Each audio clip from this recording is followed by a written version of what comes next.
सोचिए, अगर मैं आपसे कहूँ कि ब्लैक होल गैलेक्सीज से भी पहले पैदा हुए थे, यानी वो चीज़ जो आमतौर पे एक गैलेक्सी के सेंटर में होती है, शायद गैलेक्सी से भी पहले यूनिवर्स में मौजूद थी। ये बात सुनने में अजीब लगती है, लेकिन modern telescope like James Webb space telescope ने कुछ ऐसी ऑब्जर्वेशंस की कि जिन्होंने साइंटिस्ट को हैरान कर दिया। कुछ अर्ली गैलेक्सीज़ में बहुत ज़्यादा मैसिव ब्लैक होल्स मिले हैं, इतने मैसिव कि शायद उनको बनने के लिए इतना वक्त ही नहीं मिलना चाहिए था। फिर सवाल ये आता है कि क्या ब्लैक होल्स पहले बन गए और बाद में गैलेक्सीज उनके गिर्द बनी? आज हम इसी मिस्ट्री को एक्सप्लोर करेंगे। यूनिवर्स की कहानी शुरू होती है बिग बैंग से। तकरीबन 13.8 बिलियन साल पहले यूनिवर्स एक बहुत गर्म और डेंस स्टेट में था। शुरुआत के कुछ मिलियन साल तक यूनिवर्स में सिर्फ हाइड्रोजन और हीलियम मौजूद थे। फिर धीरे धीरे पहले स्टार्स और फिर गैलेक्सीज बनने लगे। रिवायती थ्योरीज के मुताबिक प्रोसेस कुछ इस तरह होता है कि पहले गैस के बड़े क्लाउड्स बनते हैं, फिर उनमें से स्टार्स बनते हैं, उन स्टार्स में से मिलकर गैलेक्सीज बनती हैं और फिर गैलेक्सीज के सेंटर में super massive black hole develop होते हैं। लेकिन नई डिस्कवरीज ने इन थ्योरीज को चैलेंज कर दिया है। साइंटिस्ट ने जब अर्ली यूनिवर्स को ऑब्जर्व किया, उनको कुछ गैलेक्सीज में बहुत बड़े ब्लैक होल्स मिले। ये ब्लैक होल्स मिलियन या फिर बिलियन सोलर मासेस के थे। एग्जाम्पल के तौर पे अगर हमारी गैलेक्सी मिल्की वे को देखें, इसके सेंटर में एक ब्लैक होल है जिसका नाम सेजिटेरियस ए स्टार है। इसका मास तकरीबन 4 मिलियन सन्स के बराबर है।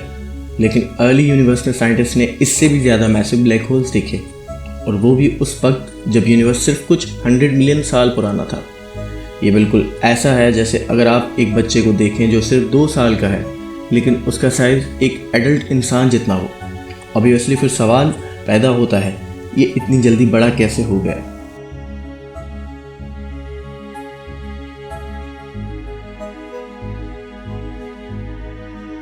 साइंटिस्ट के मुताबिक एक पॉसिबिलिटी यह है कि कुछ ब्लैक होल्स डायरेक्ट कोलैप्स से बने हैं। नॉर्मली एक स्टार जब कोलैप्स होता है तभी ब्लैक होल बनता है, लेकिन डायरेक्ट कोलैप्स में एक स्टार फॉर्म होने से पहले ही ब्लैक होल बन जाता है। जैसे एक बहुत बड़ा गैस क्लाउड सीधा कोलैप्स करके एक सुपर मैसिव ब्लैक होल में कन्वर्ट हो जाता है। इस प्रोसेस में स्टार का स्टेज ही स्किप हो जाता है।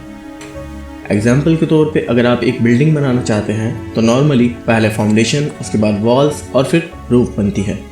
लेकिन डायरेक्ट कोलैप्स में क्या होगा कि जैसे एक बिल्डिंग बनाने के लिए आपको फाउंडेशन, वॉल्स और रूफ की ज़रूरत ही नहीं, एक डायरेक्ट बिल्डिंग खड़ी हो जाती है।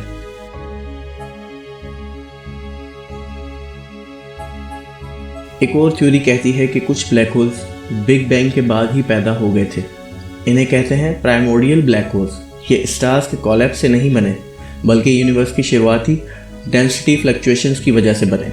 अगर ये थ्योरी सही है तो फिर मुमकिन है पहले ब्लैक होल्स बने, फिर उनके गिर्द गैस और स्टार जमा होकर गैलेक्सीज बन गई, यानी कि गैलेक्सीज का सेंटर पहले से ही तैयार था।